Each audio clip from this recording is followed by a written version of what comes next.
Assalamu alaikum everyone, this is Kashaf Malik here and today we are going to have a little review of Dawn 8 December 2023। इसमें आज हम देखेंगे कि क्या news important है और क्या न्यूज़ इम्पॉर्टेंट नहीं है ताकि आप लोग अपने करंट अफेयर्स की फैक्ट बुक जो आपने बनाई है उसमें मेंशन कर सकें। सो फर्स्ट ऑफ़ ऑल हम होम पेज पर हैं और यहाँ पर हम देखेंगे कि कौन सी न्यूज़ जो है आज की इम्पॉर्टेंट है। सो फ्रंट पेज पर अगर आपको ये लगता है कि ये न्यूज़ जो फ़ॉरेन ऑफिस की आई है it is important, so it is not as such important, लेकिन इसके अंदर से 2 MCQs आपको ज़रूर मिल सकते हैं कि foreign office spokesperson name is Mumtaz Zahra Baloch and Afghan Taliban's interior minister name is Sirajuddin Haqqani. So these are the 2 important MCQs that you can just mention in your notebooks. However, this news is about के जो अफ़गान तालिबान हैं they are basically using green passport for their official tours and visits. So this is something alarming, but ये news इसलिए important नहीं है because Pakistan is still probing into this and इसके अंदर as such अभी भी कोई रियलिटी जो है वो डिक्लेयर्ड नहीं हुई है। These are just assumptions that the green passport is being used by the Talibans and their high officials for their visits and all that. So front page पर हमारे पास यही इम्पॉर्टेंट न्यूज़ है। Let us just move to the next page which is about latest news, और latest news में हम देखते हैं कि क्या इंपॉर्टेंट है। सो ये IMF वाली न्यूज़ भी it's not as such important because अभी सिर्फ इसके ऊपर काम जारी है, it has not yet been done. अच्छा, ये आर्टिकल है Modi's India vast majority of Muslims have no country to call their own. We will discuss it shortly but let's just move to the next pages ताकि हम इस opinion को बाद में discuss कर सकें। ओके जी, नेक्स्ट जो हमारा पेज है दैट इज़ अबाउट गाज़ा।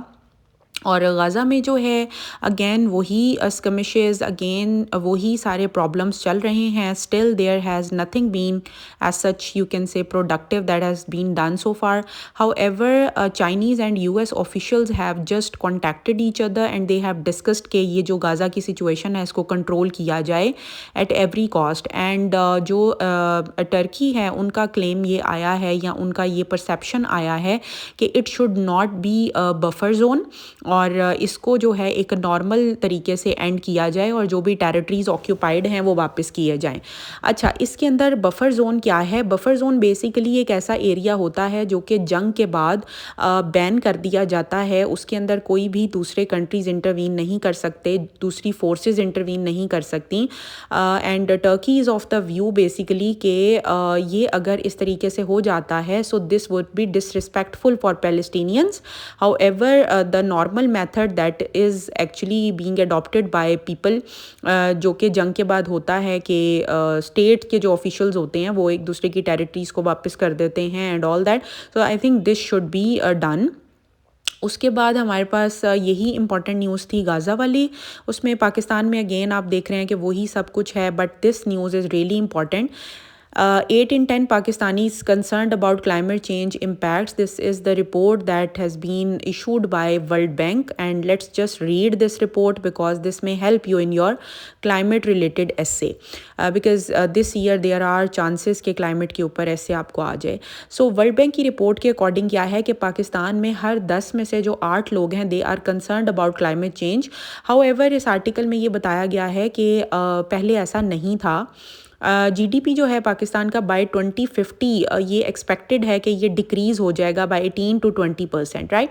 सो इसके अंदर एक चीज़ और जो बहुत इंपॉर्टेंट है वो ये है कि right after floods of 2022 Pakistan में जो क्लाइमेट कंसर्न्स हैं वो ज़्यादा बड़े हैं, लोगों को ज़्यादा अवेयरनेस हुई है इस बारे में। और इसके अलावा इसके अंदर एक चीज़ जो बहुत इंपॉर्टेंट बताई है वो ये है कि जो जेंडर है specifically female they are impacted more as compare to man. And what is exactly the reason कि आपको पता है कि children are more prone to climate related disease and impacts. So female are more close to children, they are taking care more, so they are more concerned about the impacts of climate change. And besides this educated community is also more concerned in. ये दो जो हैं segments of society, female and educated class, they are more concerned about climate change. And education के perspective में ये educated class क्यों concerned है, because you know the more you are educated, the more you are into these things कि ये कैसे है, क्यों है. So this is exactly the case. Okay, so अब हम लोग आर्टिकल पर आए हैं, जो मोदी वाला आर्टिकल था कि Muslims are not being secure and safe in this region. इसके अंदर बेसिकली प्रोफेसर क्रिस्टोफ जेफरलेट की बात की गई है. He is basically a French political scientist और इनका काफ़ी ज़्यादा डीप एनालिसिस है अबाउट एशियन कम्युनिटी, स्पेसिफिकली जो माइनॉरिटीज़ हैं उनके ऊपर. सो इसके अंदर ये यही बात डिस्कस करें कि 1947 ऑनवर्ड्स जो डेमोक्रेसी है उसने काफ़ी शेप्स चेंज की हैं इंडिया में. Initially it was conservative democracy and then it has turned into ethnic democracy. और एथनिक डेमोक्रेसी जो है ये मोदी का जो अखंड भारत और जो हिंदू राज वाला पॉइंट ऑफ व्यू है उसमें इसने ज़्यादा फ्लरिश किया है, जो एथनिक डेमोक्रेसी है. एंड इसके अंदर ये देखें आपके इंडियन एडमिनिस्ट्रेटिव सर्विस में there are just 4 to 5% Muslims. However Muslims constitute 14.5% of India's overall population. और इसी तरह इंडियन पुलिस सर्विस में भी there are merely 2 to 2.5% Hindus Muslims. However जो मुस्लिम्स हैं they are overall 14.5 which is approximately 15% of overall India. इसके अलावा अगर आप देखें तो जजेस जो हैं, आउट ऑफ 30 जजेस of supreme court there are just 2 Muslim जजेस एंड उनको भी डिस्क्रिमिनेशन का सामना है. सो कश्मीर के बारे में भी Jaffrelot is of the view that it has been de Kashmirised because India has overpowered. और ये सारा कुछ वहाँ पर भी जो है जारी है कि मुसलमानों के साथ जो है एक तासुब का माहौल वहाँ पर भी किया जा रहा है. इसके अलावा इंडियन मुस्लिम्स जो हैं they just have 9.5% of overall Indian wealth. However they constitute 14.5% of overall population. और इसके कंपैरिजन में अगर हम हिंदूज़ देखें तो they are less than even Muslims. However, they constitute 36% of overall wealth. And this can be, through these facts and figures, you can gauge the type of discrimination or the extent of discrimination that is going on in India. इसके अलावा अगर आप जो है मुसलमानों की parliament में इनकी जो है स्ट्रेंथ देखें तो so this was initially 17% and now it has reduced to 6% during Modi's government और मोदीज़ रजीम. ठीक है जी. उसके बाद जो है एजुकेशन के सेक्टर में भी और इकोनॉमिक सेक्टर में भी काफ़ी डिस्क्रिमिनेशन है. अगर आप इकोनॉमिक सेक्टर में देखें तो मुसलमान जो हैं ऑब्वियसली उनको गवर्नमेंट सर्विस में पार्टिसिपेट नहीं किया जाता और उस तरीके से जो है उनको आउटकम भी नहीं मिलता. सो 64% ऑफ मुस्लिम्स जो हैं दे आर सेल्फ एम्प्लॉयड और जो है कैजुअल लेबर के साथ एसोसिएटेड हैं. एंड कि इस तरीके से फिर जो पॉवर्टी है वो फेस करते हैं ये because there are no government jobs available और सैलरीड क्लासेस हैं मोस्टली जो मुसलमान हैं इंडिया में. And this is the reason. उसके बाद एजुकेशन के पर्सपेक्टिव में अगर देखें तो केरला में 22% ग्रेजुएट्स जो हैं वो हिंदूज़ हैं एंड मुस्लिम्स की पॉपुलेशन ग्रेजुएट्स की जस्ट 4% है.